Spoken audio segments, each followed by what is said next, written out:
Et on commence cette revue de presse par la Zambie. Nous vous en parlions en première partie d'émission. Le président Edgar Lungu a remporté la présidentielle hier avec 50,3% des voix. Eh bien, le Lusaka Times rapporte de scènes de liesse. Après l'annonce de sa victoire, Edgar Lungu a dû aller à la rencontre de son peuple au stade municipal. Dans les minutes qui ont suivi cette annonce, des hordes de citoyens ont défilé à la State House et au Centre international de conférence de Mulungushi pour célébrer cette victoire qui, il faut le rappeler, a été contestée par le parti d'opposition représenté par le candidat Hichilema.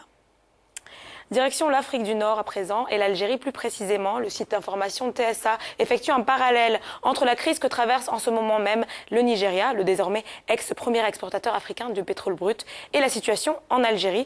Toute proportion gardée, la situation du plus grand pays d'Afrique de l'Ouest est un avertissement cinglant à l'Algérie, écrit le site. La cause profonde de l'assèchement des ressources du Nigeria réside dans la réduction forcée de sa production, un scénario qui commence à se réaliser également en Algérie, et de rappeler que l'Algérie affiche un taux de dépendance budgétaire de 60% à sa fiscalité pétrolière.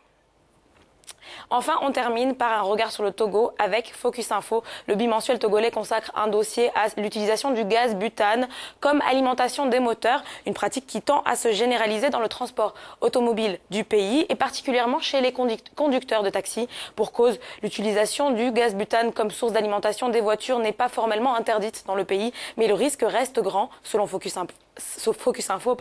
Les usagers s'exposent en effet à de potentielles explosions et incendies. Le bimensuel recommande ainsi l'utilisation du GPL, une énergie propre et moins chère.